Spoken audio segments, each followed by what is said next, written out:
आज ते मातृदेवो भव पितृदेवो भव म्हणजे आज देव आहेत, त्यांच्या पुत्रांनी त्यांची सेवा अशा पद्धतीने केलेली आहे. म्हणजे म्हणत होते त्यांना खाली बसवायचं तर म्हणलं आज ते देव आहेत, त्यांच्याकरता कायम स्वरूपीचे देव आहेत, पण आज त्यांनी आपल्याला दाखवले की माझे मातृ पितृ देव आहेत. म्हणून त्यांना आपण उंच आसनावर बसवलेलं. त्यांच्या मुलांनी म्हणजे त्यांचे चिरंजीव हरिभक्त इब्राहिम साहेबराव आणि गोरक्ष हे 2 मुलं आहेत आणि त्यांचा संपूर्ण परिवार त्यांनी सुंदर असणारा हा उपक्रम या ठिकाणी संपन्न केला. आदर्श असणारा हा उपक्रम आहे.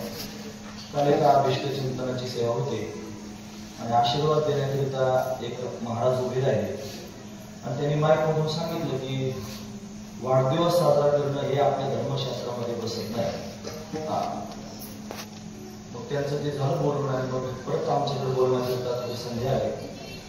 म्हणून त्यांना मी सांगितलं आपल्या धर्मशास्त्रामध्ये वाढदिवस करणं, जन्मदिवस साजरा करणं जरी नसेल तरी जन्मदिवसाच्या निमित्तानं हरिकीर्तन करणं हे मात्र पक्क आहे.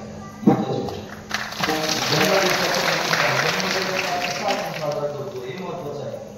लोक जन्मदिवस साजरा करतात, आता त्यांनी माहीत नसल्यामुळे म्हणा काही म्हणा केक कापण्याकरिता आणला.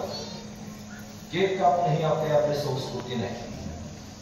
दिवे विझवणं ही काय आपली संस्कृती नाही.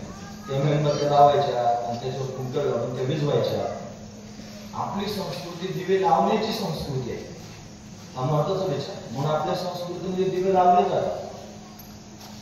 जर खरंच हा विष्णू चिंतन करायचं असेल, जन्मदिवस साजरा करायचा असेल, आता त्यांचा जन्मदिवस आहे की हे मला माहित नाही, पण अभिष्ट चिंतन म्हणून अशा पद्धतीनं 16 हा त्यांनी संपन्न होत आहे. तर जन्मदिवस जर साजरा करायचा असेल तर भोक्ते बाबांना आम्ही विचारलं होतं. वैकुंठवासी श्री संत निवृत्ती महाराज भोक्ते बाबा सगळ्यांनाच